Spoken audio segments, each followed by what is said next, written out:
Assalaamu calaykum seetihiin kusoo dhawaada channelka maanta waxaan rabaa inaan idinkaga sheekeeyo caruurta aan fadhiisan karin marka wax la baraayo 4 tilaabood oo 4 steps aan idin hayaa oo si fudud aa ku caawin kartid caruurteena haddii aan waalidiin nahay hooyooyin kasto aabooyin kasto way rabaan caruurtooda inay heer sare ka gaaraan waxbarashada marka 4 step oo hadda soo socoto especially stepka ugu dambeeyo waa aad iyo aad u muhiimsan yahay inaan ilmaheena ku caawino insha Allah marka ugu horeysa waxaa muhiim ah inaan nahay anaga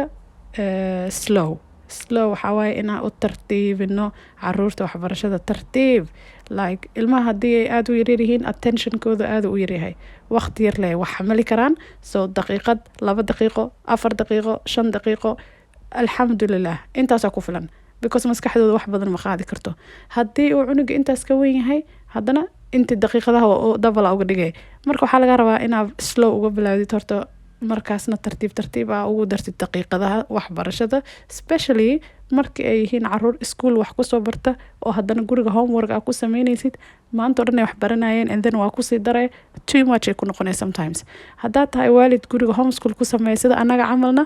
alxamdulillah waqtigaaga adiga u kala soocanaysid stepka labaad waxaa waaye inaa laga farxiyo cunuga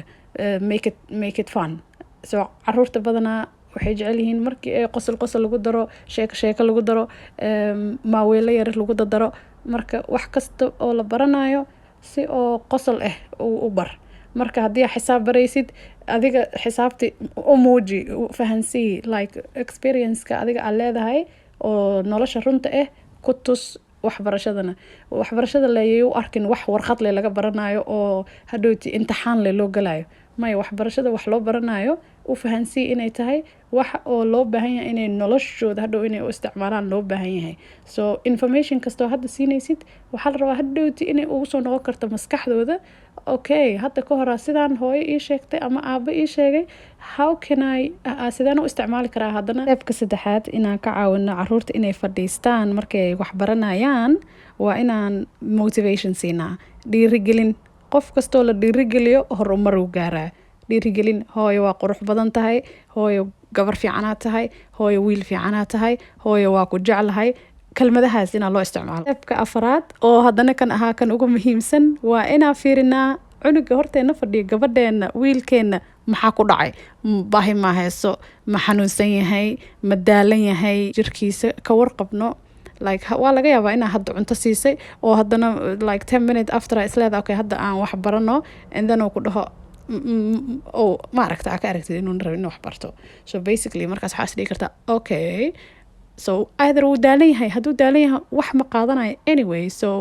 maalintaas waxbarashada ka jooji ma loo baahna inaa kusii wadid haddana maalin kalea kasii wadaysaa meesha insha Allah so waa circle aan dhammaanayn ilaahay ha noo fududeeyo waxaan rajaynaa inaa ka faa'iidaysateen subscribe-ka ha naga iloobin thank you so much assalaamu calaykum waraxmatullaahi wabarakaatu